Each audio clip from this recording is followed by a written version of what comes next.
Salam semuanya. Selamat pagi. Selamat beribadah. Dan biarlah kasih setia Tuhan, kebaikannya terus kita miliki dalam kehidupan kita. Haleluya, haleluya. Dan biarlah di bulan Agustus ini, baru saja beberapa hari lalu kita memperingati akan hari kemerdekaan bangsa kita yang ke-76. Dan biarlah kemerdekaan itu kita miliki, karena kemerdekaan itu bebas dan lepas. Ya. Untuk itu saya mengawali akan jumpa kita pagi ini. Saya kembali menyapa untuk saudara kami yang ada di benua Australia, untuk PLC Melbourne, dan juga pemahaman Alkitab di kota Sydney, di kota Brisbane, dan kota Melbourne. Mari kita sapa mereka. Salam. Haleluya, haleluya. Kita kembali ke Indonesia. Di Jawa Barat ada JKI Zoe Life di kota Bandung, JKI Zoe Life Citra Raya di Tangerang. Mari kita sapa mereka. Salam.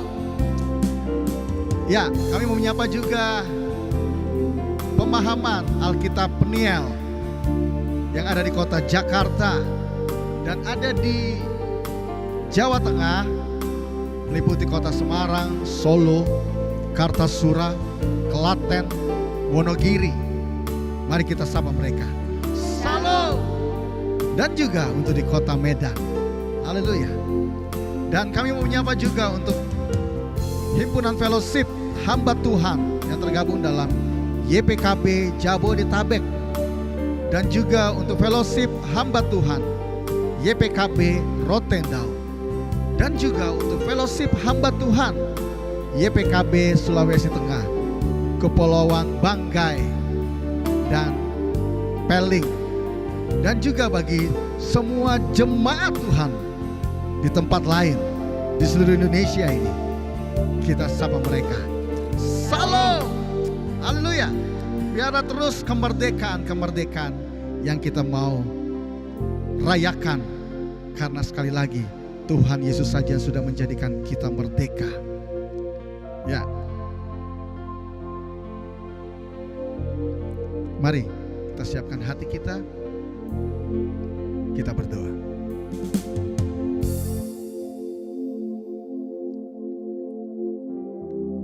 Terima kasih untuk kemerdekaan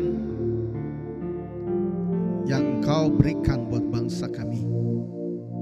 Dan terima kasih untuk kami, bukan saja secara fisik, tapi secara spirit kami sudah mengalami, memiliki akan kemerdekaan itu Tuhan.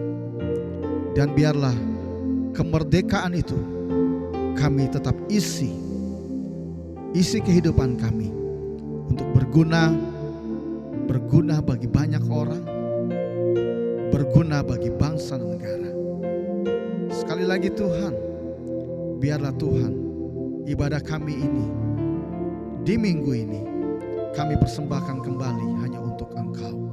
Terima kasih sekali lagi. Terima kasih untuk kemerdekaan yang Kau berikan. Hanya dalam nama Tuhan Yesus. Haleluya. Amin.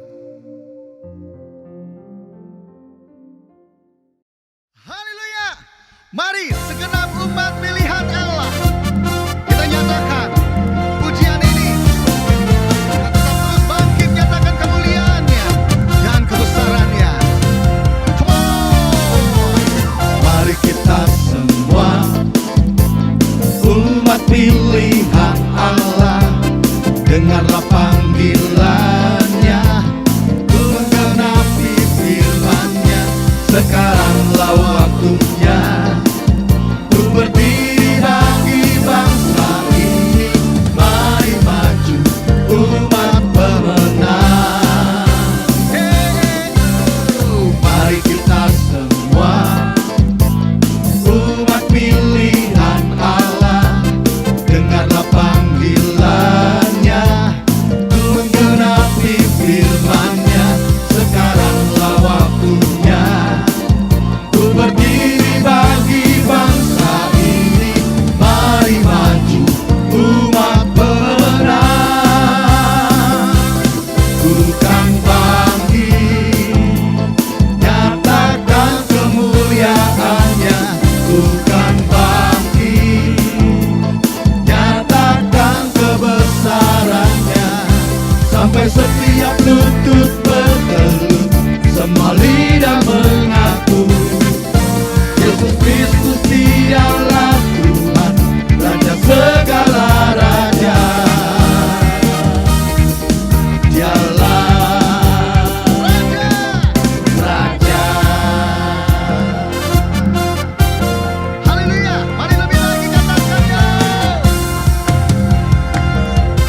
dipilih dari segala bangsa, kita dipilih jadi umatnya, kita dipilih dan dikuduskannya, membawa kemuliaan hanya bagi-Nya. Terimalah kemuliaan dan hormat kami, terimalah sembah kami, pujian kami. Terimalah kemuliaan dan hormat kami, terimalah sembah dan pujian kami. Terimalah kemuliaan dan hormat kami, terimalah sembah kami, pujian kami. Terimalah kemuliaan dan hormat kami, terimalah sembah dan pujian kami. Terimalah sembah dan pujian kami, terimalah sembah dan pujian kami.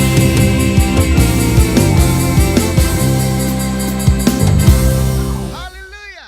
Orang-orang yang dipilih sesuai dengan rencana Allah Bapa kita dan yang dikuduskan oleh Roh supaya taat kepada Yesus Kristus dan menerima percikan darahnya, kiranya kasih karunia dan damai sejahtera makin melimpah atas setiap kita. Nama Tuhan dimuliakan dalam hidup kita. Mari nyatakan pujian ini. Yesuslah Tuhan yang layak ditinggikan, layak disembah oleh suku-suku bangsa. Dengan darah-Mu Kau telah tebus dosaku, genapi Tuhan firman-Mu atas negeriku.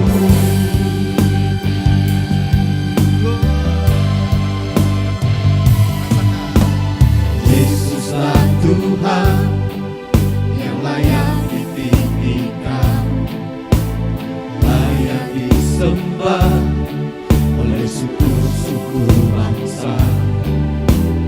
Dengan darah-Mu Kau telah tebus dosaku, genapi Tuhan firman-Mu atas negeriku.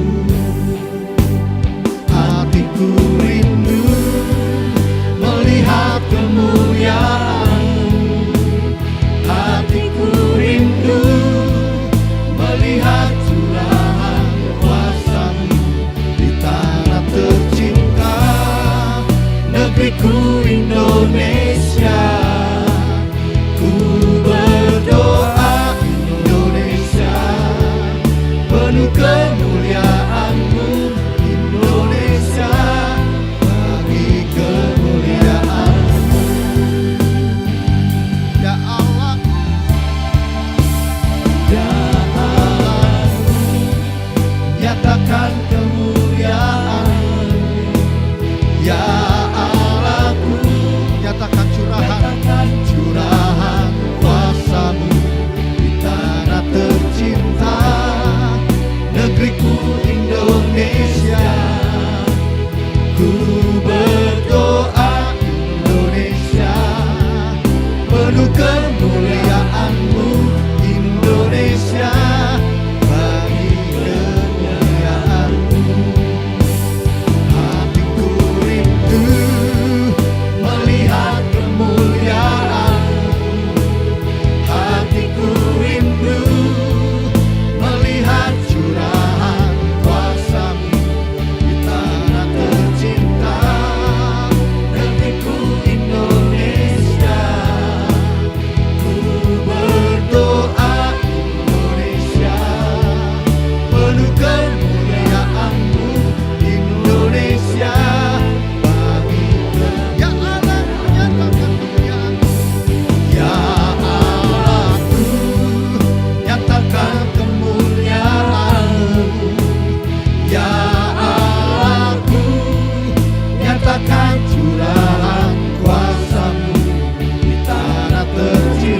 ada anak-anak Tuhan yang terus berseru dan berdoa.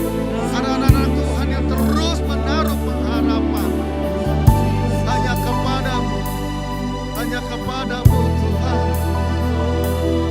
Sebab Kau yang disembah selamanya.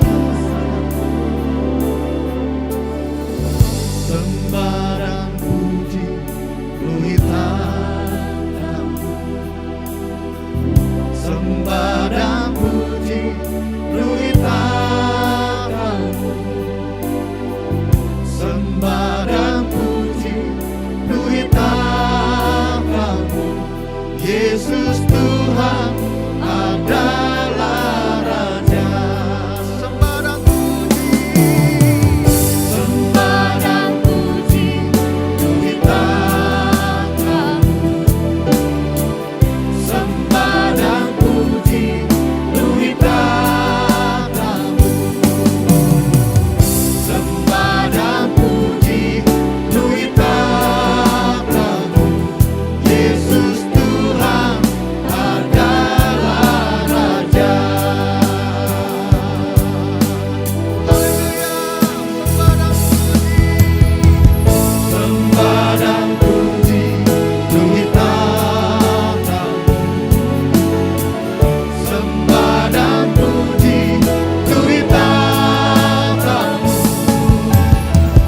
Sembah dan puji penuhi tanganmu. Yesus Tuhan adalah Raja. Sembah dan puji penuhi tanganmu. Sembah dan puji penuhi tanganmu. Sembah dan puji penuhi tanganmu. Yesus Tuhan adalah Raja. Dimuliakan, ditinggikan selamanya. Dimuliakan,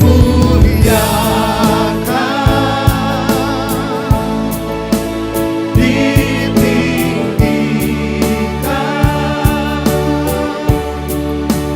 Yesus Tuhan, Kau Raja.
how great is our God. Sing with me, how great is our God. And all we see, how great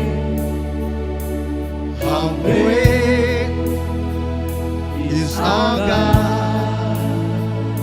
And all we see, And all we see, how great is our God. and all we see, And all we see, how great is our God.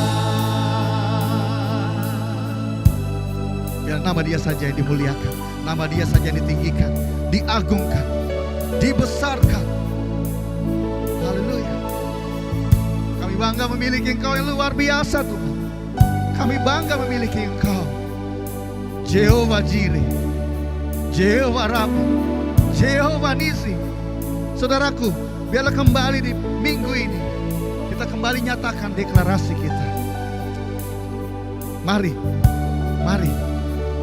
setiap tulisan ini yang sudah ada di layar TV-mu, di layar handphone, di layar laptopmu, biarlah mari saudaraku nyatakan. Di saat engkau menyatakan, maka itu akan terjadi. Maka itu akan terjadi di dalam kehidupan kita. Mari, 1, 2, 3. Dalam nama Tuhan Yesus Kristus, aku berdiri atas firman Tuhan dalam Kejadian 18 ayat 19.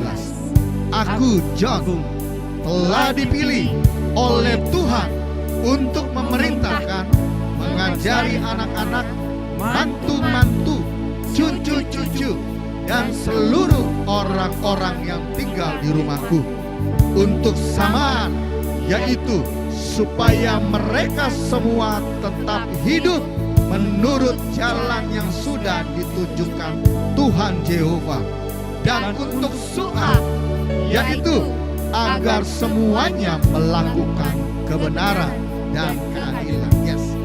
Samar dan su'ah tersebut adalah dasar supaya Tuhan Yehova memenuhi kepadaku apa yang sudah dijanjikannya kepadaku dalam nama Tuhan Yesus Kristus. Mari sama-sama nyatakan. Amin.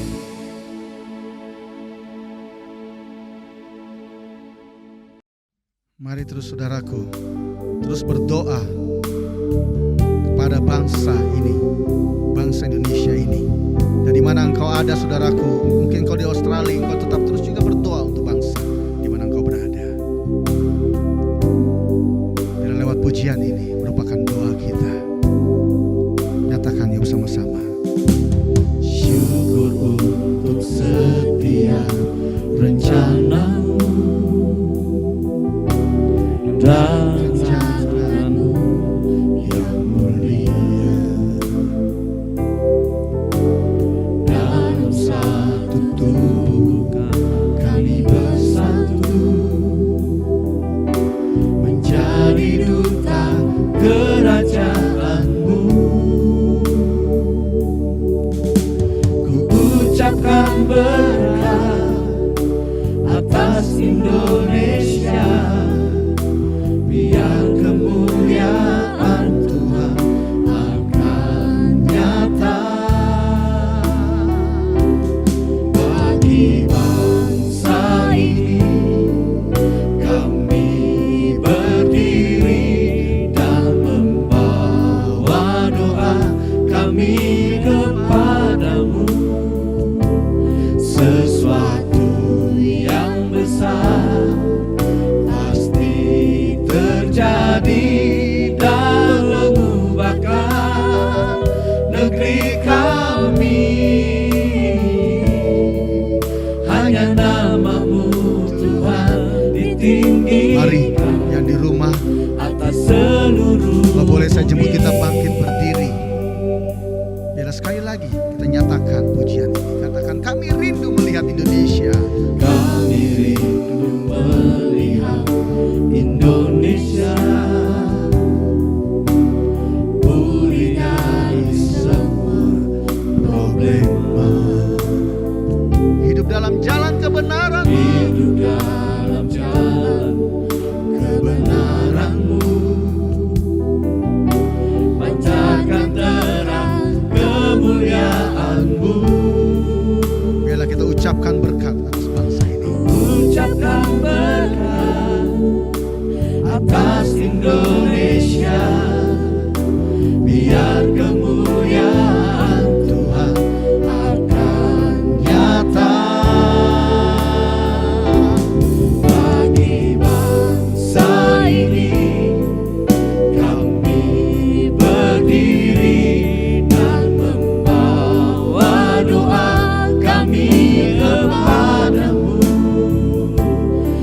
ditinggikan. Hanya namamu, Hanya namamu Tuhan ya ditinggikan. hanya namamu, Hanya namamu Tuhan ya hanya ditinggikan. namamu Tuhan.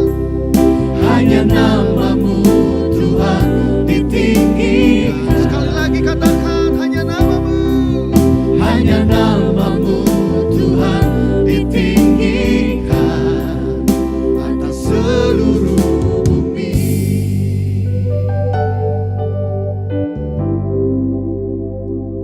Amin. Amin. Shalom saudara-saudara dimanapun Anda berada, kita berjumpa kembali dan kita akan menggali kebenaran firman Tuhan untuk kita mengerti. Sebelum itu saya akan ajak Anda untuk berdoa terlebih dahulu. Terima kasih Tuhan untuk waktu yang telah Tuhan berikan kepada kami. Kami boleh menggunakan YouTube untuk menyampaikan kebenaran firman Tuhan. Dan kebenaran ini dapat dibagikan kepada siapapun tanpa batasan ruangan sekalipun, juga jarak.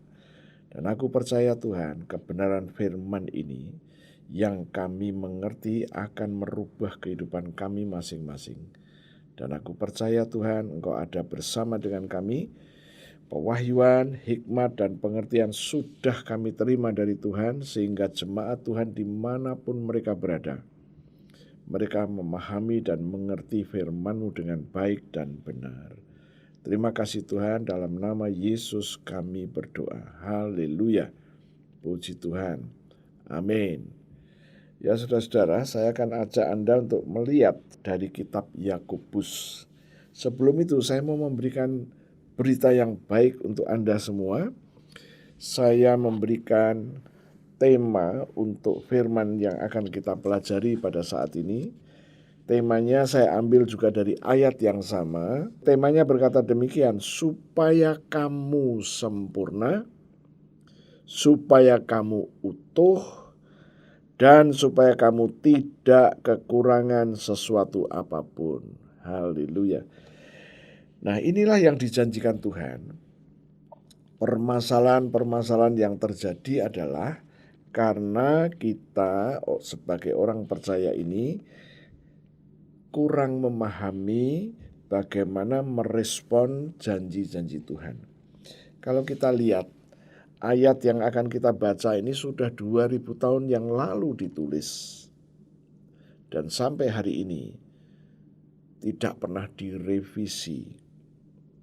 Dan bagaimana dengan janji yang baru saja kita dengar tadi? Tuhan mempunyai rencana supaya kamu sempurna, supaya kamu utuh, supaya kamu tidak kekurangan sesuatu apapun. Kita akan mempelajari bersama dan setelah itu nanti kita melihat apa dan bagaimana respon yang benar. Ya. Seringkali tatkala kita mendengar ada janji Tuhan, kita punya respon yes atau amin. Tapi pertanyaan saya, apakah itu respon yang benar? Atau sebaliknya ditanyakan, emangnya salah tatkala saya bilang yes atau saya bilang amin? Ya, tentu saja sejarah yang akan menentukan bahwa apakah respon kita itu benar atau salah. Tetapi dari pengalaman pribadi saya juga mulai mencoba merestorasi bagaimana respon yang benar. Respon yang benar maksudnya tatkala Tuhan berjanji, saya membuat respon saya dan respon saya ini benar, dan apa yang Tuhan janjikan itu terjadi. Tetapi tatkala saya merespon dan respon itu saya tidak pernah evaluasi, benar nggak saya punya respon yang itu. Nah, itu juga pernah Tuhan izinkan terjadi dalam hidup saya. Sejak itu saya harus merubah respon saya ini. Karena sudah bertahun saya menggunakan respon seperti itu dan tidak pernah terjadi. Ya, saya tidak berpanjang lebar mengenai respon. Saya akan ajak Anda untuk segera masuk Saya ambil dari kitab atau surat Yakobus dari pasal yang pertama, ayat pertama sampai ayat yang ke-8. Saya berharap Anda sudah mempersiapkan diri untuk mendapatkan apa yang Tuhan janjikan kepada Anda semuanya. Oke, saya akan bacakan Yakobus 1 ayat yang pertama. Salam dari Yakobus, hamba Allah dan hamba Tuhan Yesus Kristus, kepada ke-12 suku di perantauan. Nah, dari judulnya ini sudah jelas bahwa Yakobus membuat surat ini, dan surat ini ditujukan kepada ke-12 suku di perantauan. Apa artinya? Zaman Yakobus menulis surat ini, banyak ke-12 bangsa Israel itu sudah tersebar, ya. Nah, itulah yang terjadi. Namun saya belum puas dengan ini, saya akan menggali lebih dalam lagi. Apakah kita ini termasuk di dalamnya atau tidak? Ya. Nah, dikatakan yang pertama, kepada ke-12 suku. Ke-12 suku yang dimaksudkan adalah bangsa Israel. Nah, sebelum sampai menjadi sebuah bangsa, kita tahu bahwa Tuhan berbicara terlebih dahulu kepada Abram. Waktu itu namanya belum diganti, masih Abram. Kemudian namanya dirubah oleh Tuhan menjadi Abraham. Abraham memiliki seorang anak dari perempuan Mesir yang bernama Hagar, dan anak itu diberi nama Ismail. Abraham sempat berdoa dan minta kepada Tuhan supaya Ismail inilah yang dijadikan ahli waris. Tetapi Tuhan berkata lain. Tuhan berkata tidak, tetapi dari anak yang dilahirkan dari Sarah lah yang menjadi ahli warismu, yaitu Ishak. Setelah Sarah meninggal, maka Abraham menikah lagi dengan seorang perempuan yang bernama Ketura. Dari Ketura ini lahirlah 6 orang. Nah, sekarang kalau ditanya, berapakah anak Abraham? Ada 8. Ismail, Ishak, dan Ketura 6. Anaknya 6. 8. Apakah ke-8-nya ini sebagai ahli waris? Ternyata tidak. Karena ahli waris Abraham ini bukan soal membagi-bagi rezeki, membagi-bagi warisan, bukan. Tetapi dari Abraham ini nanti akan melahirkan seorang juru selamat yang namanya Yesus. Maka kesimpulannya, Abraham telah ditunjuk oleh Tuhan. Kemudian Abraham mempunyai 8 anak, dan yang dipilih adalah Ishak. Ishak dipilih, kemudian Ishak punya 2 anak, Esau dan Yakub. Nah, ternyata Yakub yang dipilih. Jadi sekarang Abraham, Ishak, Yakub. Nah, Yakub punya 12 anak. Dan ke-12 inilah cikal bakal dari bangsa Israel. Nah, sekarang Abraham turun ke Ishak, Ishak turun ke Yakub, Yakub turun ke bangsa Israel. Nah, bangsa Israel ini dari 12 suku, ya. Nah, kemudian dari ke-12 suku inilah kita bisa katakan bahwa mereka adalah keturunan Abraham dan jalurnya adalah jalur Yahudi, ya. Seperti itu. Nah, bagaimana dengan orang-orang yang percaya ke dalam dan percaya kepada Yesus? Nah, kita sudah mempelajari beberapa minggu yang lalu bahwa di dalam Galatia pasal yang ke-3 ayat yang ke-14 dikatakan Yesus Kristus membuat ini. Membuat ini itu apa? Membuat peraturan yang baru. Apa peraturan yang barunya? Supaya melalui Yesus berkat Abraham, berkat yang mana? Berkat yang dijanjikan Tuhan di dalam Kejadian 12 ayat 2 dan 3. Supaya melalui Yesus Kristus, berkat Abraham yang sesuai yang ditulis di dalam Kejadian 12 ayat 2 dan 3, dibawa kepada bangsa-bangsa lain. Bangsa-bangsa lain ini adalah suatu bangsa-bangsa, lebih dari satu pasti, tetapi yang tidak ada kaitannya dengan ke-12 suku tadi.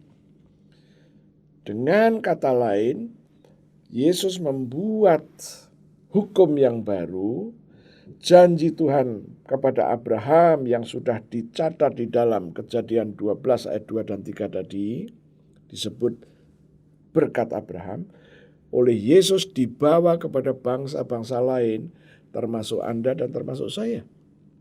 Ya. Nah, kemudian Yesus membuat peraturannya begini, barang siapa yang percaya kepada Yesus, kemudian mereka dibaptis ke dalam Yesus.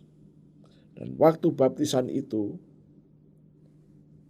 berarti kita ikut mati bersama Yesus, ikut dikubur bersama Yesus.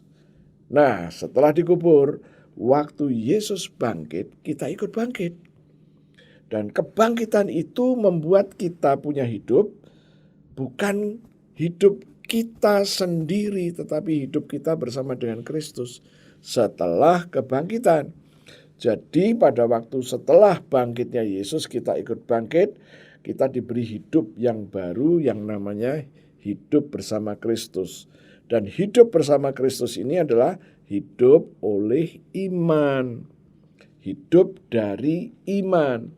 Nah, sekarang hidup dari iman yang sudah kita terima setelah kita bangkit bersama dengan Yesus, ternyata di dalam Galatia 3 ayat 7 berkata, merekalah yang hidup dari iman adalah anak-anak Abraham. Nah, tidak dikatakan anak angkat, tidak dikatakan anak rohani, tapi anak Abraham. Nah, dari sini orang-orang di luar Yahudi tadi, melalui baptisan ke dalam Yesus, kita beroleh hidup oleh iman, hidup dari iman. Dan Galatia 3:7 berkata, kita yang hidup oleh iman, kita adalah keturunan Abraham. Berarti kita sah sebagai keturunan Abraham dari jalur iman. Kalau yang tadi dari jalur Yahudi, sekarang kita dari jalur iman. Nah, kemudian Galatia 3 ayat 9 berkata, kita yang hidup dari iman, hidup oleh iman, kita diberkati bersama dengan Abraham yang beriman itu. Sementara faktanya Abraham ini kalau dihitung sampai hari ini sudah 4.000 tahun yang lalu. Tetapi inilah fakta iman, inilah yang harus kita ngerti, bahwa Abraham telah hadir pada waktu kita diberkati dengan berkat Abraham itu. Ya. Jadi maksud daripada kita yang beriman, kita yang hidup oleh iman, hidup dari iman, kita diberkati bersama Abraham yang beriman. Artinya pada waktu Anda menjadi anak Abraham, Anda punya hak untuk diberkati dengan berkat Abraham tadi, yang ditulis di dalam Kejadian 12 ayat 2 dan 3. Anda diberkati dengan berkat Abraham itu, dan Abraham sebagai pemegang otoritas dari berkat Abraham. Dia ada dan menjadi saksimu dan saksiku bahwa kita adalah anak Abraham, dan sekarang berkat Abraham itu diberikan kepada Anda dan diberikan kepada saya, orang-orang di luar Yahudi. Inilah yang saya sebut bahwa kita ini menjadi anak Abraham dari jalur yang berbeda, yaitu jalur iman. Sementara bangsa Israel dari jalur Yahudi. Ya. Tetapi Anda dan saya termasuk anak Abraham. Nah, sekarang kita melihat kepadanya dulu ya, supaya kita tahu bahwa ternyata janji ini juga untuk Anda dan untuk saya. Kepada ke-12 suku, ya, yaitu bangsa yang melahirkan bangsa Israel. Mereka adalah ke-12 suku dari anak-anak Yakub. Dan Yakub dari mana? Yakub dari Ishak. Ishak dari mana? Dari Abraham. Jadi Abraham, Ishak, Yakub, bangsa Israel, dan yang akan menurunkan Yesus. Oke? Nah sekarang, bagaimana dengan Anda dan saya? Kita disebut anak Abraham tatkala kita hidup oleh iman, hidup dari iman. Kita anak Abraham. Nah, dari istilah bahwa Anda dan saya adalah anak Abraham karena Anda hidup oleh iman, hidup dari iman melalui baptisan yang sudah saya jabarkan tadi. Nah, sekarang kitab Yakobus atau surat Yakobus ditujukan kepada ke-12 suku yang adalah anak Abraham. Berarti Anda dan saya termasuk anak Abraham. Ya. Kita tidak termasuk 12 suku itu, tapi kita termasuk anak Abraham yang berhak menerima janji-janji Tuhan. Nah, dari sini sudah clear, sudah jelas bahwa Anda dan saya termasuk penerima surat ini. Jadi semua petunjuk yang ada di dalam surat Yakobus untuk Anda dan untuk saya juga. Oke, sekarang kita akan melihat ayatnya yang kedua. Firman Tuhan berkata demikian. Saudara-saudaraku, anggaplah sebagai suatu kebahagiaan apabila kamu jatuh ke dalam berbagai-bagai pencobaan. Bukan cuma satu pencobaan, berbagai-bagai percobaan. Tuhan bilang melalui Yakobus, kalau kamu punya masalah, bukan cuma satu, jangan bersedih, jangan frustrasi. Ini yang dikatakan oleh Yakobus. Siapa Yakobus? Yakobus adalah saudaranya Yohanes. Yakobus ini, dia adalah muridnya Yesus. Dan yang dia tulis, ini kaitannya dengan iman. Dia spesialisasi dalam hal iman. Oke, sekarang dia katakan begini. Saudara-saudaraku, kalau kamu mengalami pencobaan-pencobaan lebih dari satu juga bikin pusing bukan? Tetapi ini berbagai pencobaan. Ya. Sekarang pertanyaannya adalah, kenapa nasihat ini disampaikan oleh Yakobus kepada Anda dan saya? Suruh bersukacita. Wow. Ada apa? Saya sangat yakin apa yang Yakobus tulis di sini adalah sesuatu yang harus kita pahami dengan cara yang baru. Ya. Kalau kita bertanya kepada 10 orang di luar sana, kamu punya masalah enggak? Pasti dia bilang punya. Orang yang kedua ditanya, kamu juga punya masalah? Iya. Sampai orang yang ke-10, mereka pun akan berkata, iya.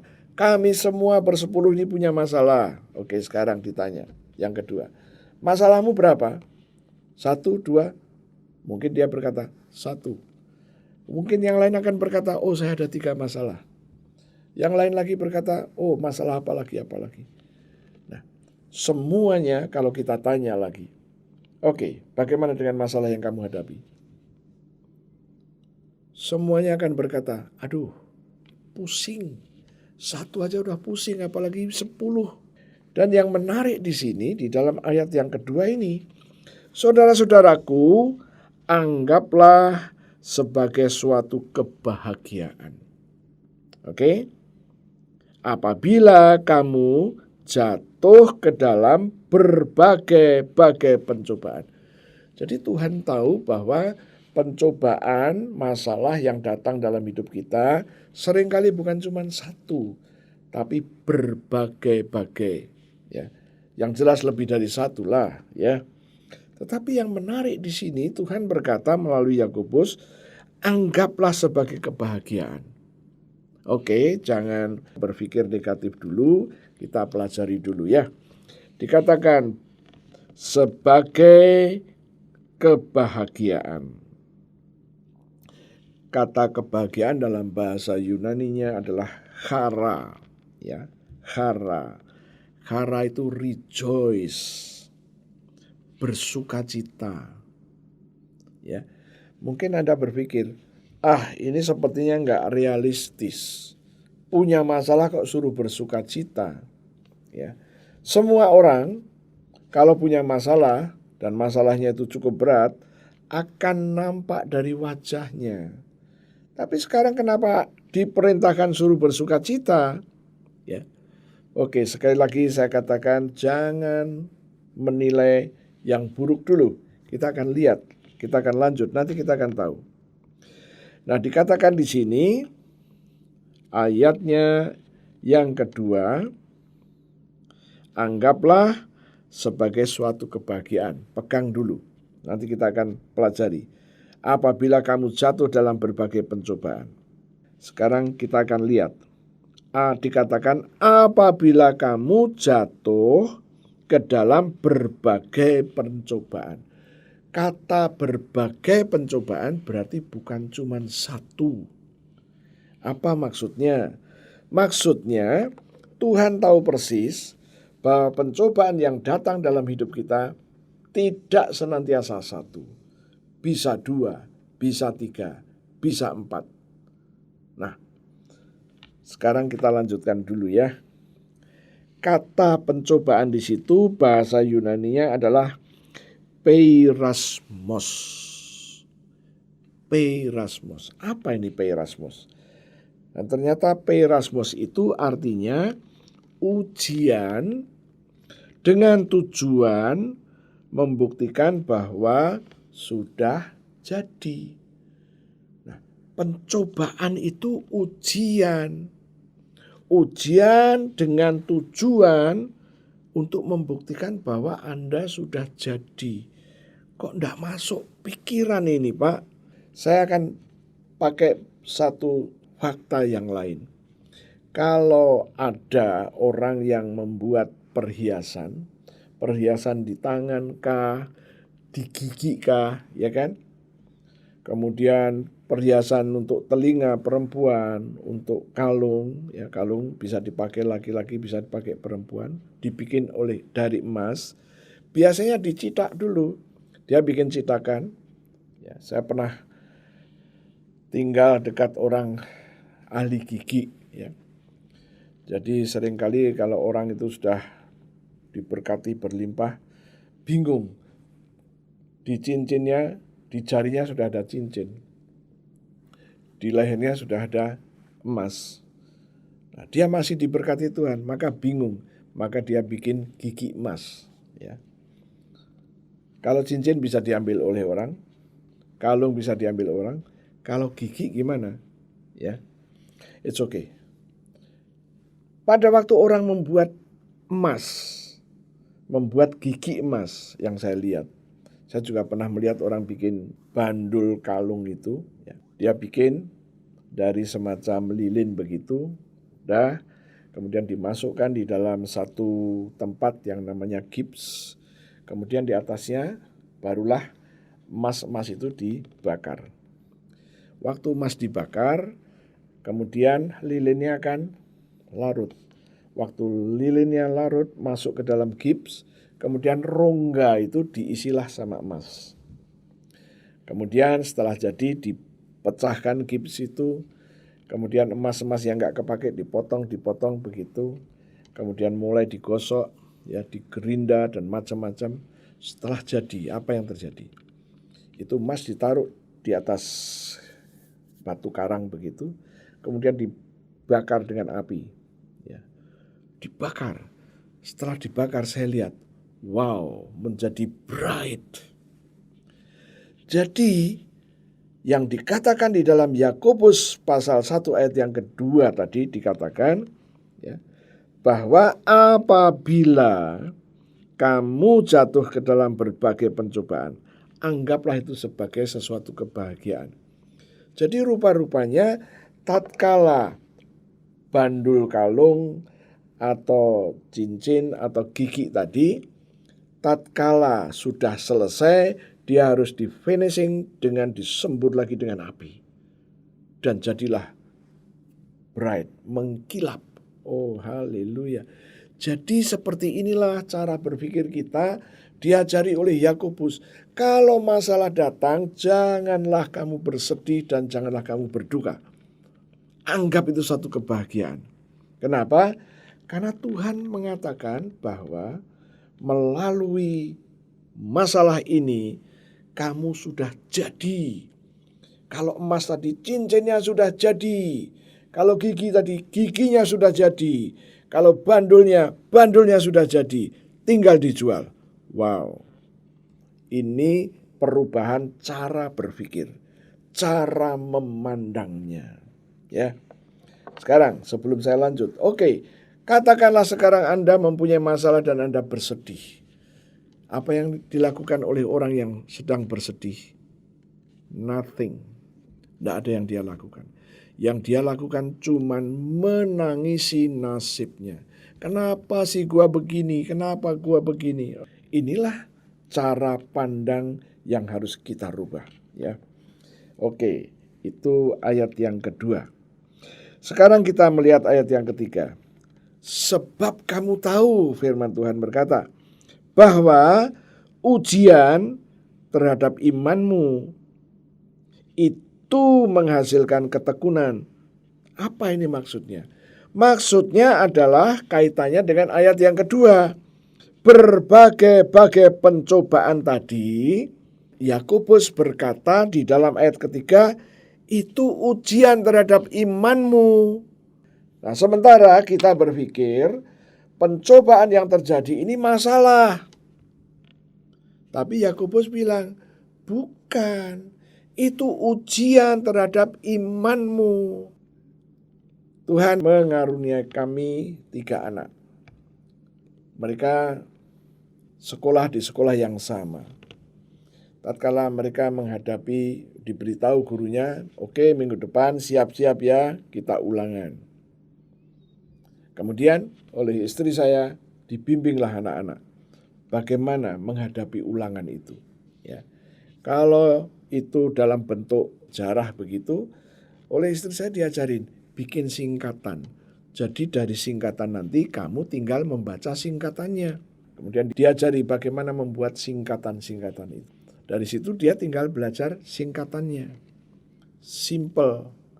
Sehingga pada waktu ujian atau ulangan datang, mereka happy. Karena apa? Sudah belajar. Nah, Yakobus ngajari Anda dan saya sama.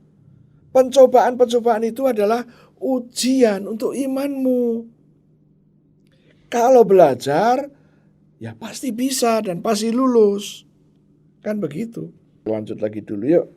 Pencobaan itu adalah ujian terhadap imanmu. Dan di dalam ayat yang ketiga menarik sekali. Sebab kamu tahu bahwa ujian terhadap imanmu itu menghasilkan ketekunan. Tadi di dalam ayat yang kedua, pencobaan, masalah. Ayat 3, Yakobus ngajari, bukan masalah. Itu ujian terhadap imanmu. Dan waktu itu ujian terhadap imanmu, kamu akan menjadi tekun. Karena ujian terhadap imanmu akan menghasilkan ketekunan. Wow. Inilah yang diajarkan oleh Yakobus. Ya.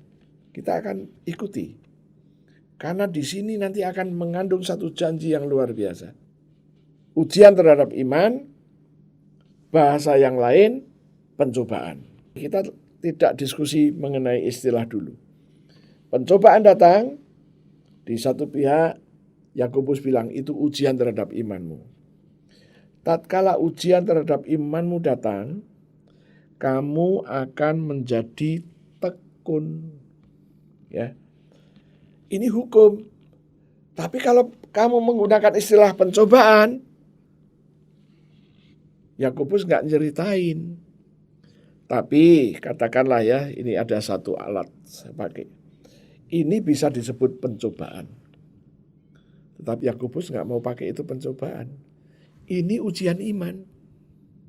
Dan ujian iman ini akan membawa aku kepada satu level tekun. Tapi pencobaan, kalau pakai istilah pencobaan, tidak ada kalimat lanjutannya. Itu ayat yang ketiga. Sekarang kita masuk ke dalam ayat yang keempat. Dan biarkanlah ketekunan itu memperoleh buah matang.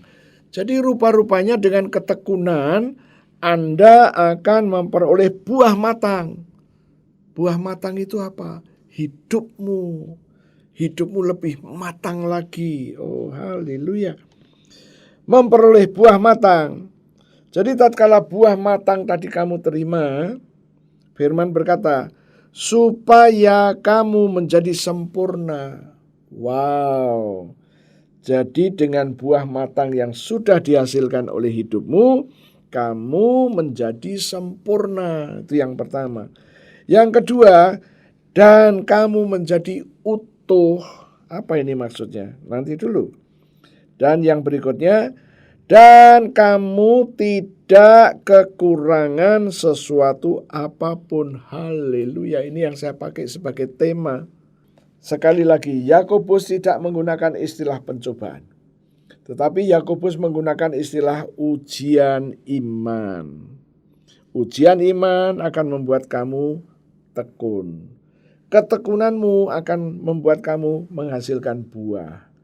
Dan waktu kamu menghasilkan buah, firman Tuhan berkata, itu menunjukkan bahwa kamu sampai level sempurna. Level sempurna dan level utuh. Ini yang menarik. Apa ini yang utuh? Ya. Dan kamu tidak kekurangan sesuatu apapun. Wow. Saya berharap Anda lebih bersemangat untuk mendiskusikan ini. Ya. Dikatakan ketekunan menghasilkan buah. Buah apa? Buah dalam hidup Anda. Ya. Maka nasihat yang pertama tadi dikatakan, saudara-saudaraku, anggaplah sebagai suatu kebahagiaan apabila kamu jatuh dalam berbagai-bagai pencobaan. Oke. Dan ternyata Yakobus mempunyai resep yang luar biasa. Dia tidak mau menggunakan itu pencobaan, tapi dia menggunakan istilah ini ujian iman. Ujian iman harus kita hadapi. Seperti anak sekolah, ya. Ujian iman harus menghadapi, harus dihadapi.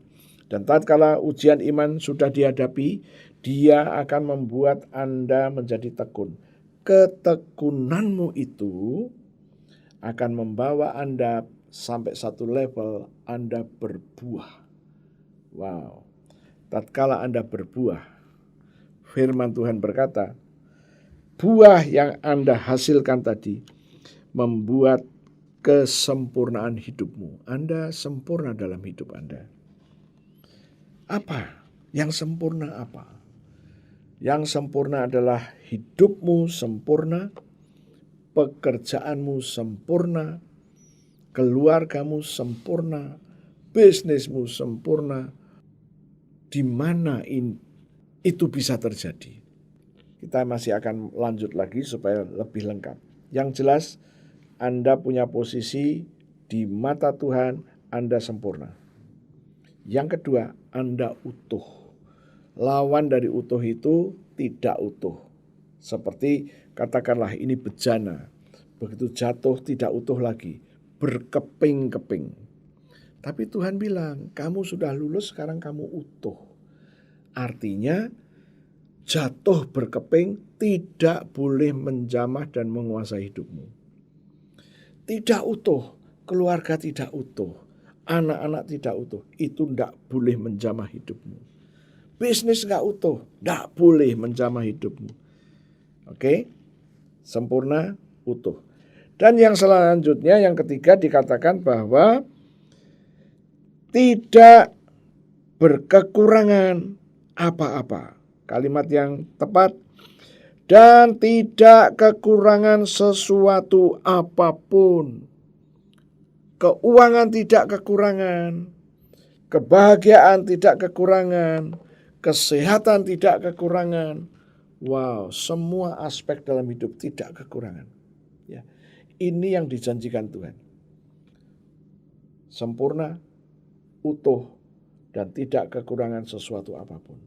Kalau kamu bisa menghasilkan buah dari ketekunanmu. Tapi kalau nggak tekun, tidak menghasilkan buah, yang dijanjikan ini nothing. Nggak bisa terjadi. Ya, oke, yuk lanjut lagi.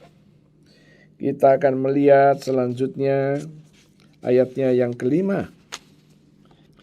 Tetapi apabila di antara kamu ada yang kekurangan hikmat, hendaklah ia memintakannya kepada Allah, kepada Elohim, yang memberikan kepada semua orang dengan murah hati. Semua orang diberi dengan murah hati. Apa artinya? Tuhan bagi-bagikan, tidak dihitung. Kemudian dilanjutkan. Dan dengan tidak membangkit-bangkitkan, maka hal itu akan diberikan kepadanya. Apabila di antara kamu ada yang kekurangan hikmat. Apa ini kok muncul tiba-tiba istilah ini? Rupa-rupanya orang yang kekurangan hikmat tidak bisa melihat persoalan yang datang dalam hidupnya itu sebagai ujian iman. Dia nggak bisa lihat itu.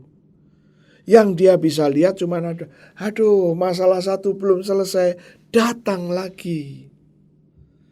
Ini baru mau dicoba dicarikan jalan keluar, ya ampun, datang lagi masalah yang berikutnya. Nah, inilah yang disebut orang yang kekurangan hikmat. Kemudian jalan keluarnya apa? Tadi ada perintah yang cukup jelas. Dikatakan sekali lagi saya baca, tetapi apabila di antara kamu ada yang kekurangan hikmat, hendaklah ia memintakan. Jadi yang sudah punya hikmat harus mendoakannya kepada Allah yang memberikan kepada semua orang dengan murah hati dan dengan tidak membangkit-bangkit. Maka hal itu akan diberikan kepadanya. Jadi dengan kata lain, ternyata ada juga orang yang percaya kepada Yesus, tapi nggak dapat hikmat. Terus yang dapat apa? Dia melihat dari kacamatanya sendiri. Saya menemui beberapa orang yang ikut pemahaman Alkitab dengan saya. Saya beberapa kali menemukan bahwa mereka mempunyai kebenaran sendiri. Lah, kalau mereka mempunyai kebenaran sendiri, bagaimana dia bisa mendapatkan janjinya Tuhan? Kamu bisa mendapatkan yang Tuhan janjikan kalau kamu menyesuaikan cara berpikirmu dengan Tuhan. Atau gampangnya begini ya, gampangnya begini. Oke, ini lampu semua nyala. Pasti disambungkan kepada yang namanya listrik. Nah, waktu dicolokkan kepada listrik, ternyata ada tulisan 220, ada juga tulisan 380, dan ada tulisan 110. Jadi kita disuruh milih 110, 220, atau 380. Kalau kita salah nyolok, apa yang terjadi? Hancur. Ya. Nah sekarang, lampu atau apapun ya, lampu atau equipment lain ya, seperti radio, tape dan lain sebagainya. Anda cuma satu yang Anda pedulikan. Ini ada colokannya, ini ada 3, ya sudahlah, salah satu aja lah. Nah, kenapa orang ini begitu? Karena dia mempunyai pemikirannya sendiri. Dia di rumah cuma punya 1, 220 semuanya, nyolok di sana, nyala semuanya. Tapi ini di satu tempat yang baru, dia nggak ngerti. Ini ada yang 110, 220, dan ada yang 380. Lah terus gimana? Sementara equipmentnya atau tape-nya atau apanya 110. Dicolokin ke 380, langsung jedet. Bubar, rusak. Ya kan? Nah, mari kita memiliki pengertian yang Tuhan ajarkan kepada kita. Kalau Tuhan ngajarin masalah itu, lihatlah sebagai sesuatu yang membuat kamu berbahagia, membuat kamu bersukacita. Kenapa? Ini hanya ujian biasa. Ya. Nanti akan saya tunjukkan Anda. Ada janji yang Tuhan berikan supaya Anda bisa sama-sama melihat dengan hikmatnya Tuhan. Ya. Tetapi tatkala seseorang dia selalu mengalami kesulitan, dia sangat sulit untuk melihat dengan hikmatnya Tuhan. Maka pas ayat yang kelima tadi berkata, kita yang sudah mendapatkan hikmat harus mendoakannya. Supaya dia bisa melihat seperti yang kita lihat. Seringkali orang-orang yang tidak memiliki hikmat, dia selalu berkata, iya kamu sih, coba kamu jadi saya. Itu yang selalu dikatakan, ya kan? Padahal belum tentu yang dihadapin ini adalah sesuatu masalah yang terbesar. Oke, mungkin ada baiknya kita baca dulu supaya kita ngerti. 1 Korintus pasalnya yang ke-10, ayatnya yang ke-13. Ya, 1 Korintus 10 ayat yang ke-13. Firman Tuhan berkata begini. Pencobaan yang kamu alami. Tuhan tahu. Pencobaan yang kamu alami ialah pencobaan biasa, bukan luar biasa. Tetapi tatkala ada seorang teman yang kekurangan hikmat, dia selalu mengatakan bahwa masalah yang dihadapi ini berat dan besar. Tapi Tuhan bilang, no, pencobaan yang terjadi dalam hidupmu adalah pencobaan biasa. Kita lanjutkan. Yang tidak melebihi kekuatanmu. Pencobaan yang datang dalam hidupmu, daya yang membuat tekanan dalam hidupmu tidak melebihi kekuatanmu, Tuhan berkata. Sebab Allah Elohim setia, dan karena itu Allah Elohim tidak akan membiarkan kamu dicobai melampaui kekuatanmu. Ini Tuhan janji. Pencobaan yang datang dalam hidupmu, pencobaan yang biasa, tidak melebihi kekuatan yang kamu punya. Oke? Ini janji Tuhan. Saya pernah membimbing seseorang yang tidak mempunyai hikmat. Dia selalu melihat dirinya, dia tidak berbahagia, dia orang yang tidak hoki, selalu gagal. Jadi seperti itu. Jadi kalau diajak ngomong tuh selalu ngomongnya gitu. Aduh, masalahmu tuh kecil, masalahku ini besar. Dan kalau kamu ada di posisiku, kamu juga pasti ngalami hal yang sama dengan saya, katanya. Oh ya? Saya diamkan, saya tunggu dia ngomong. Ya. Kemudian setelah itu saya tanya, oke, sudah selesai. Sekarang kamu tak ajari doa ya. Kamu ngomong gini, Tuhan, menurut aku masalahku ini gede. Sekarang aku minta, lepaskan aku dari ini. Ya. Jadi saya ngajari dia doa supaya dia dibebaskan dari itu. Tuhan, aku gak kuat. Lepaskan aku. Seminggu kemudian dia kabarin, wah puji Tuhan, saya lepas dari masalah. Saya bilang bukan lepas. Karena masalah ini tidak bisa lepas dari kita, kecuali kita menang. Tapi tatkala kamu, bebanmu ini berat, dan saya minta kepada Tuhan supaya kamu dibebaskan. Ya. Tapi bukan dibebaskan selama hidup, no. Masalah akan datang terus karena itu ujian. Dan kalau itu ujian, berarti setiap kamu sudah sampai level tertentu, kamu harus ujian lagi. Naik tingkat lagi. Mencapai level tertentu. ada ujian lagi. Jadi ujian ini tidak pernah lepas dari manusia. Tetapi karena dia menganggap, yang dalam cerita saya tadi, dia menganggap bahwa bebannya itu berat sekali. Dan saya minta supaya Tuhan bebaskan. Dan puji Tuhan. Ya. Kemudian tidak berapa lama lagi dia telepon. Loh, tempo hari aku sudah dibebaskan. Udah seneng saya dibebaskan. Ini kok datang lagi? Saya bilang, karena kamu harus mengalami pertolongan Tuhan dulu. Saya berdoa supaya kamu dibebaskan. Kamu dibebaskan saat itu. Tetapi bukan dibebaskan sepanjang umur. Nah inilah pengertian.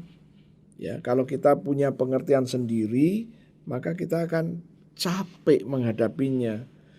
Mari kita ikutin pengertian yang dari Tuhan. Saya mau katakan, setiap manusia siapapun dia, suku apapun dia, bangsa apapun dia, seberapa dia punya umur, 70, 80, atau 50, atau 30, semua manusia mengalami hal yang sama. Ujian-ujian di dalam hidupnya. Tatkala ujian datang, yang kita butuhkan adalah hikmat-Nya Tuhan. Nah, tatkala kita sudah ngerti hikmat-Nya Tuhan, kita harus ngerti hukum yang ada pada Tuhan. Hukum yang ada pada Tuhan adalah Anda dan saya disuruh selalu percaya.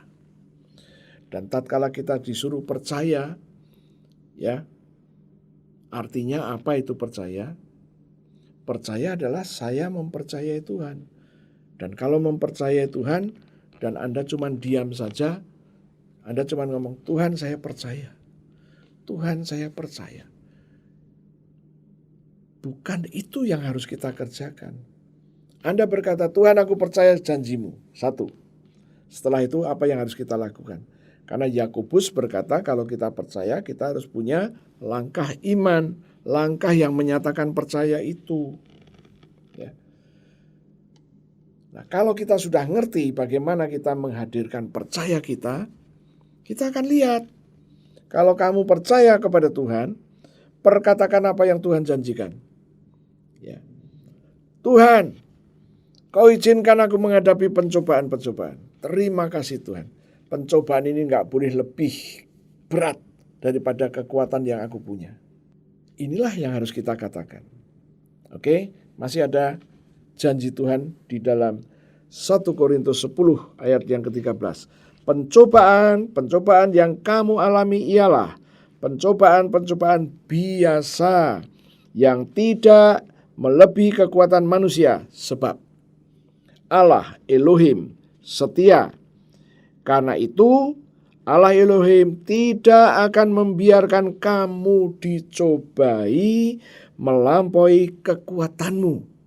Kemudian, pada waktu kamu dicobai, Ia, Allah Elohim, akan memberikan kepadamu jalan keluar, sehingga kamu dapat menanggungnya. Kalau membaca firman harus tuntas diselesaikan. Ya. Nah, Tuhan tahu setiap orang mengalami ujian, Tuhan tahu. Dan Tuhan tidak izinkan ujian itu melebihi beratnya, melebihi kekuatan yang kamu bisa angkat. Yang kedua, tatkala kamu mendapatkan ujian, diam-diam Tuhan membuat jalan keluar kepada Anda dan kepada saya. Dengan maksud supaya kita bisa menanggungnya. Kita keluar dari situ. Kita selesai. Nah, inilah yang perlu kita pegang janji Tuhan ini. Ya. Nah, kita kembali lagi.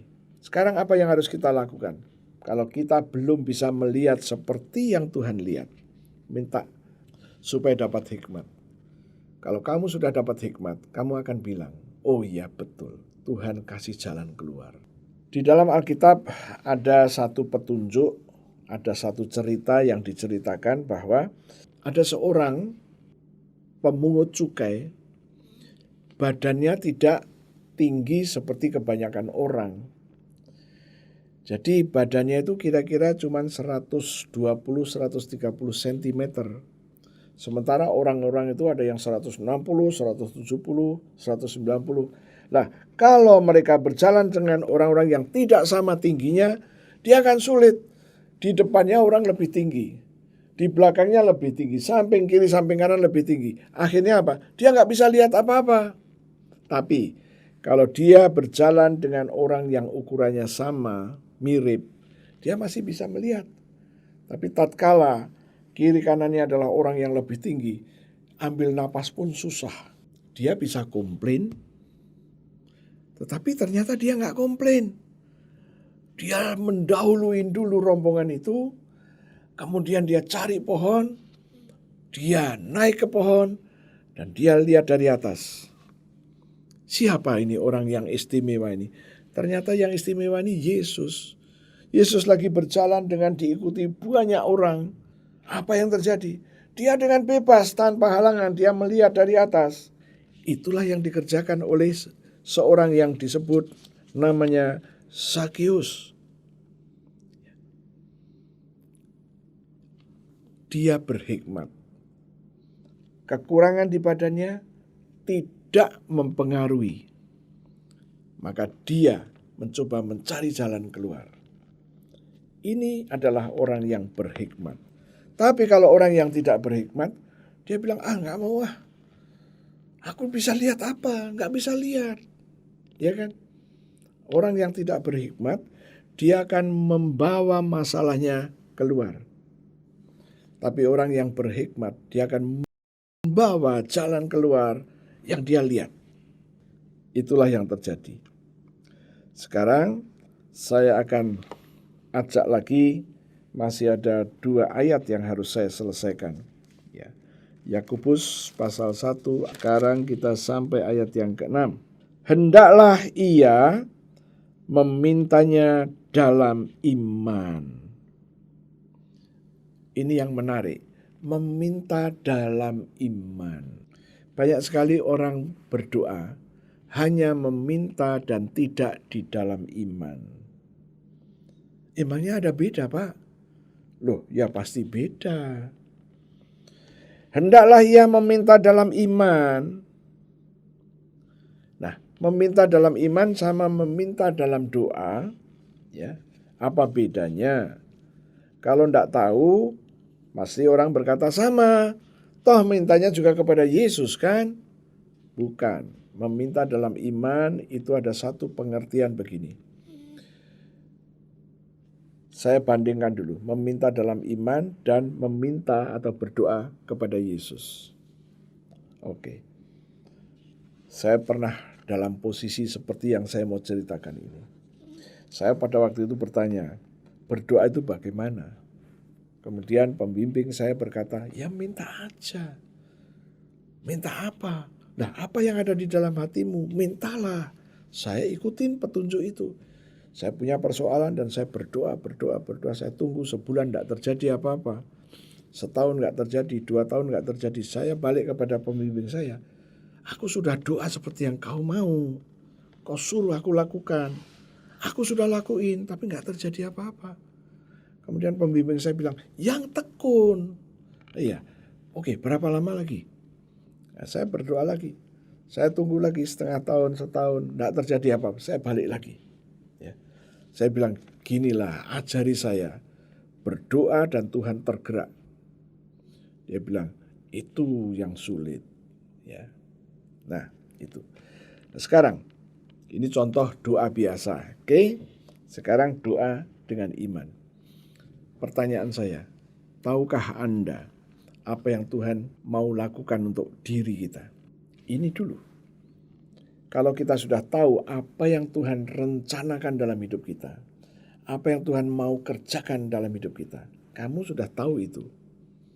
Ya kan? Dan Tuhan berkata, apa yang aku rencanakan, itu yang aku kehendaki, dan itu sudah aku siapkan, sudah aku sediakan untuk kamu. Jadi Tuhan sudah sediakan. Oke, sekarang apa yang Anda butuhkan? Yang saya butuhkan adalah saya sekarang menghadapi masalah. Dan sesuai janji Tuhan, masalah yang datang dalam hidup saya tidak melebihi kekuatan saya. Dan apa yang Tuhan janjikan, kekuatan yang saya butuhkan, Tuhan sudah sediakan. Kalau begitu, bagaimana kita meminta dengan iman? Kalau saya meminta dengan iman, saya berkata begini, Tuhan, aku punya masalah. Sebutkan masalah apa? Masalah keuangan, Tuhan. Oke. Tuhan, aku menerima kekuatan yang dari Tuhan untuk bisa mengatasi masalah keuangan ini. Demi nama Yesus, aku terima kekuatan-Mu sehingga membuat aku tidak stres.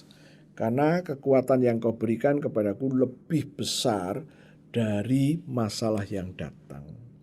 Dan Engkau berjanji memberikan jalan keluar. Demi nama Yesus, aku terima jalan keluar ini. Dalam nama Yesus sekarang aku katakan, aku melihat jalan keluar yang telah Tuhan Yesus berikan ini. Demi nama Yesus. Nah, inilah contoh doa dengan iman. Ya, Anda ngerti bedanya. Nah, di dalam ayat yang ke-6 berkata, hendaklah ia memintanya dalam iman dan sama sekali jangan bimbang. Orang yang sudah berdoa dalam iman tidak akan bimbang karena dia ngerti bagaimana menggerakkan Tuhan dengan iman. Oh, emangnya boleh Pak menggerakkan Tuhan dengan ini?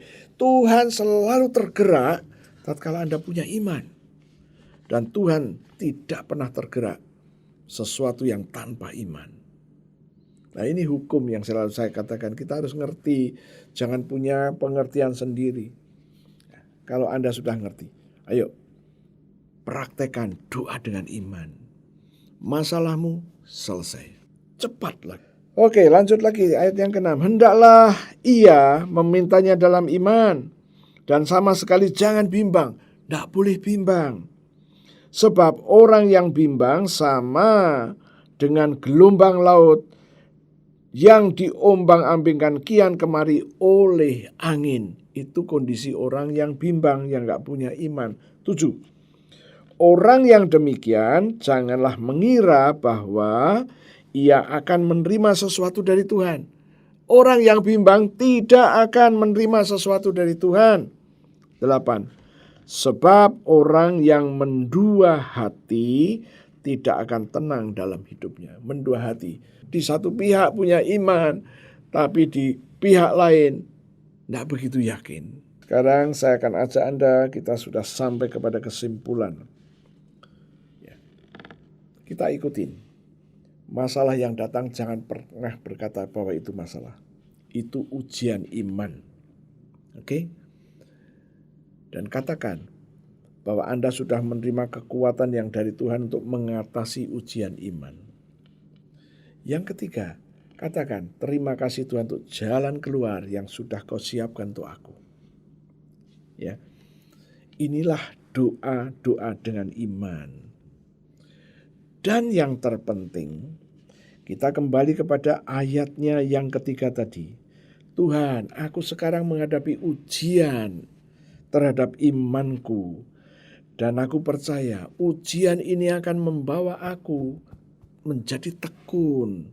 Dan ketekunanku itu akan menghasilkan buah yang matang. Bukan buah yang mentah, bukan buah yang busuk. Supaya aku menjadi sempurna. Aku menjadi utuh. Dan aku tidak akan kekurangan sesuatu apapun. Saudara-saudaraku, hari-hari ini kita masih dikuasai oleh pandemik, walaupun sudah menurun. Tetapi banyak orang yang berdampak. Sekarang bagaimana? Mari kita mulai berdoa seperti yang diajarkan oleh Yakobus tadi. Bahwa masalah yang ditimbulkan oleh pandemik ini adalah ujian iman. Kita tahu apa yang harus kita lakukan.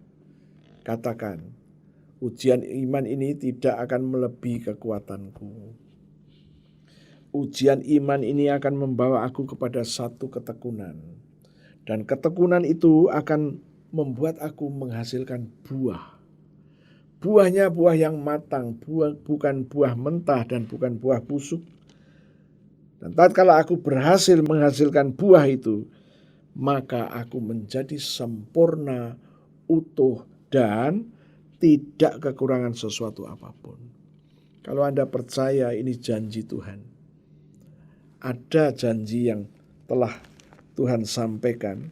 Saya akan ajak Anda untuk melihat Yesaya pasal yang ke-45, ayat yang ke-23. Saya akan bacakan untuk Anda.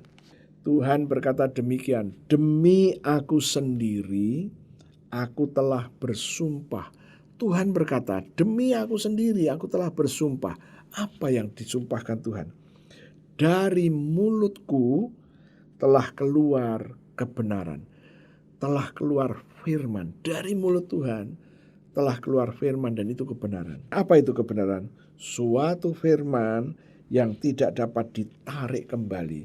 Suatu firman yang tidak direvisi, tidak bisa direvisi. Nah sekarang satu lagi, saya akan bacakan Roma 9 ayat 28. Sebab apa yang telah difirmankan Tuhan akan dilakukan Tuhan di atas bumi, sempurna dan segera. Pertanyaannya, kapan Tuhan mau lakukan ini? Tatkala saya punya respon yang benar. Oke, tadi saya sudah sampaikan ya, kita harus punya respon yang benar. Ya, saya berharap firman yang saya bagikan kepada Anda hari ini memberi jawaban atas persoalan-persoalan yang sedang Anda hadapi. Tuhan tidak akan membiarkan kita. Maka berdoalah dengan iman. Dia janji mau memberikan kekuatan, bukan? Dia janji mau memberikan jalan keluar, bukan? Dia janji tatkala kamu sedang menghadapi ujian iman akan membuat kamu tekun, dan tekun ini akan menghasilkan buah. Dan buah ini tatkala sudah ada di tanganmu, Tuhan berkata, Anda menjadi orang yang sempurna, Anda menjadi orang yang utuh, dan Anda tidak akan mengalami kekurangan sesuatu apapun. Saya berharap Anda mendapatkan hikmat Tuhan. Saya akan berdoa. Mari kita berdoa. Tuhan, kebenaran firman-Mu sudah Ku sampaikan kepada anak-anak-Mu yang mendengarkan firman-Mu ini. Dan aku berdoa Tuhan, pasti ada yang belum mendapatkan hikmat atau kekurangan hikmat. Demi nama Yesus, setiap orang yang mendengar firman-Mu saat ini, aku berdoa, Tuhan, aku mintakan hikmat-Mu turun atas mereka, supaya mereka mengerti, memandang permasalahannya seperti Engkau memandangnya.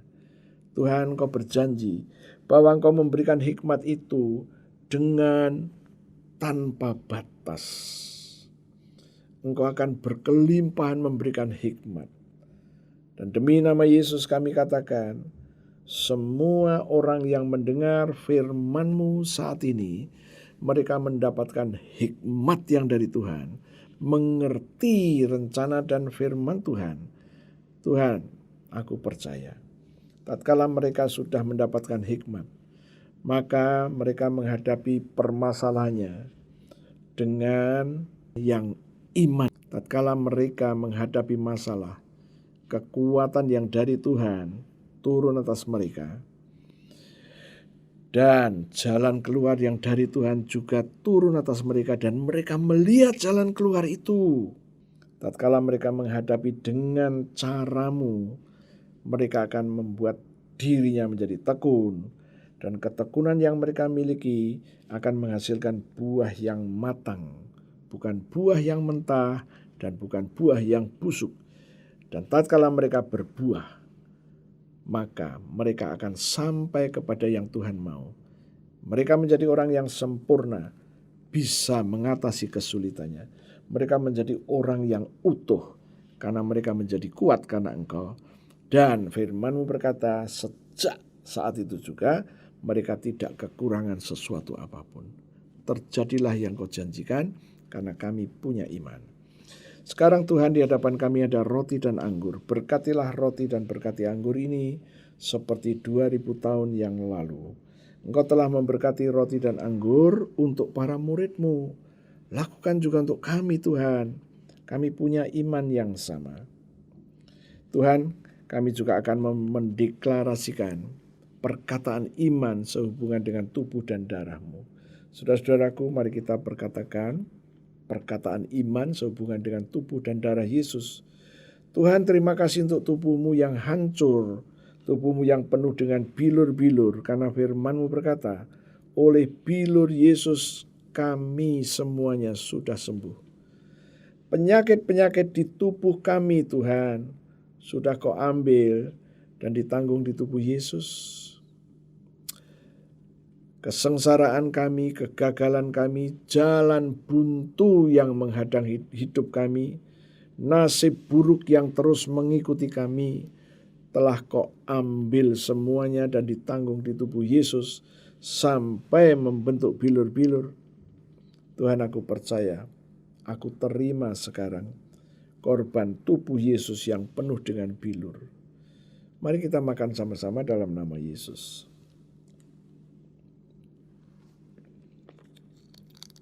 Terima kasih Tuhan untuk darah-Mu, darah Yesus, yang keluar dari sekujur tubuh-Mu. Dan firman-Mu berkata, Engkau menebus kami dengan darah Yesus. Engkau menyucikan kami dengan darah Yesus. Engkau memperdamaikan kami dengan darah Yesus. Engkau membenarkan kami dengan darah Yesus. Tuhan, aku terima sekarang darah-Mu yang sudah membebaskan kami. Mari kita minum sama-sama dalam nama Yesus.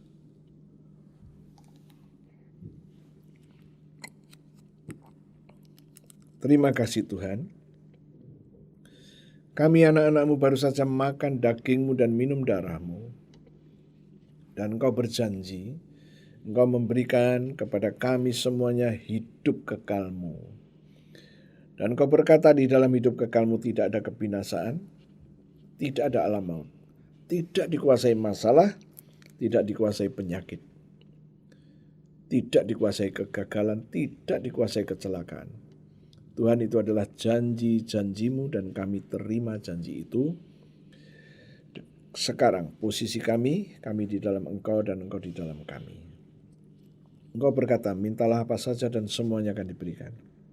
Sekarang Tuhan, kami mau berdiri atas janji firman-Mu. Di dalam Galatia 6 ayat 17, firman-Mu berkata, pada tubuh kami ada tanda-tanda milik-Mu, yaitu darah. Itu sebabnya Tuhan, dengan iman kami mengambil darah-Mu dan kami taruh pada seluruh tubuh kami. Kami katakan, di seluruh tubuh kami ada darah Yesus. Ini tanda bahwa seluruh tubuh kami, seluruh hidup kami dimiliki oleh Yesus. Dan Engkau berjanji, mulai sekarang tidak boleh ada orang-orang, tidak boleh ada situasi, kondisi, roh-roh jahat yang akan mencelakai kami, yang akan merugikan kami, yang akan menyengsarakan kami. Kami percaya.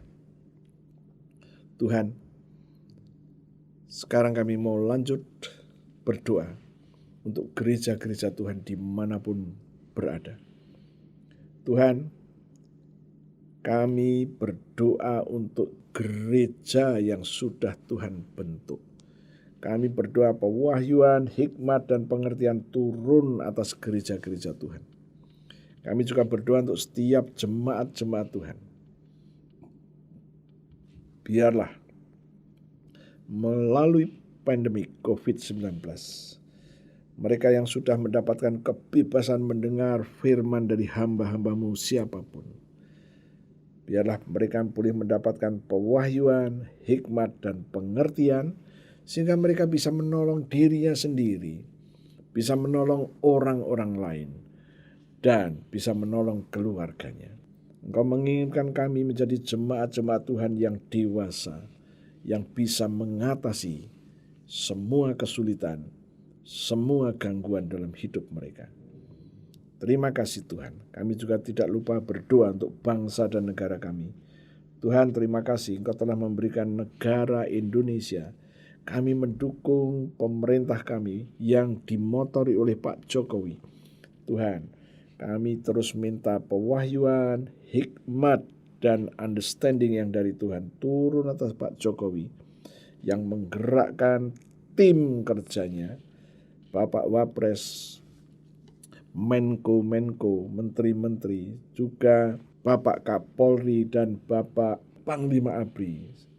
Ada agape-nya Tuhan pada mereka, sehingga mereka bekerja bersama-sama untuk melakukan yang terbaik bagi bangsa ini.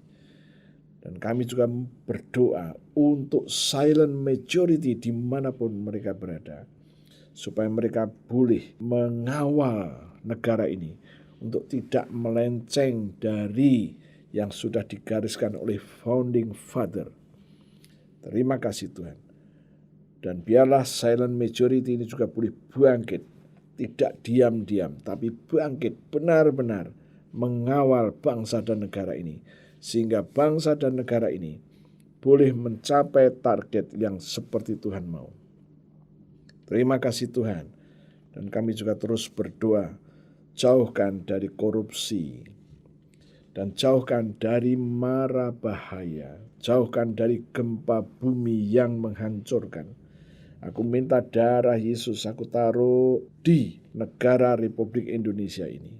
Dari Sabang sampai Merauke, dari Miangas sampai Pulau Rote, ada darah Yesus. Dan terima kasih Tuhan. Dan kami juga berdoa supaya perekonomian dapat segera dibenahi. Kemudian COVID-19 dapat segera diatasi. Ini adalah iman kami. Dan kami percaya Engkau ada bersama dengan kami. Terima kasih Tuhan. Kami mengucap syukur. Saudara-saudaraku, kita sudah selesai. Kita akan akhiri. Silakan Anda berdiri.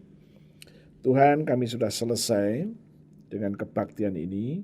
Sekarang aku minta Tuhanku, darah-Mu. Saudara-saudara, angkatlah kedua tanganmu. Tuhan, aku minta darah Yesus aku percikan ke atas tangan-tangan yang terangkat dan aku katakan, darah itu menjadi tanda bagi semua anak-anak Tuhan yang hari ini mendengar kebenaran firman-Mu. Dan kami katakan, tulah-tulah tidak boleh menjamah hidup mereka. Saudara-saudaraku, saya merasakan ada beberapa orang yang punya masalah dengan perut di sebelah kanannya. Kalau itu Anda, ikuti saya. Tuhan, aku minta darah-Mu, aku taruh di bagian perutku sebelah kanan. Dan darah Yesus membuat pembenaran di perut sebelah kanan ini.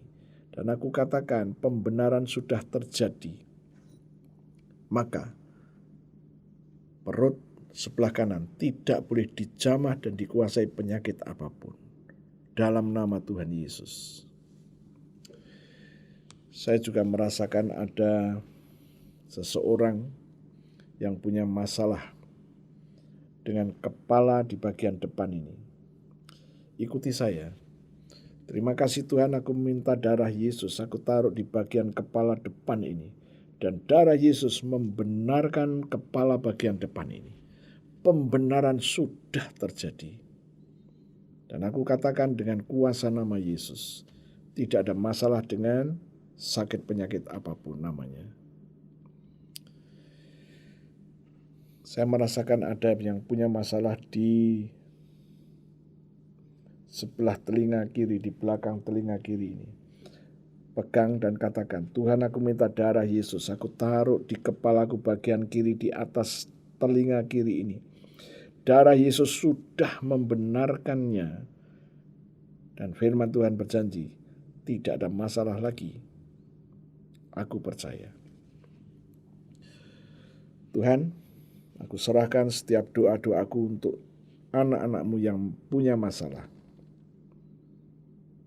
Sekarang Tuhan, aku katakan kepada anak-anak Allah dimanapun mereka berada. Mereka adalah keturunan Abraham secara iman. Mereka punya hak untuk menerima berkat Abraham. Tuhan, aku mintakan berkat Abraham turun atas mereka.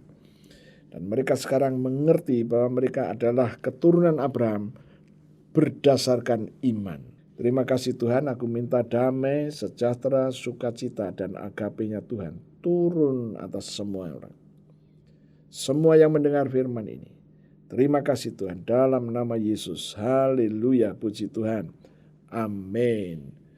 Sampai ketemu lagi, Tuhan Yesus memberkati.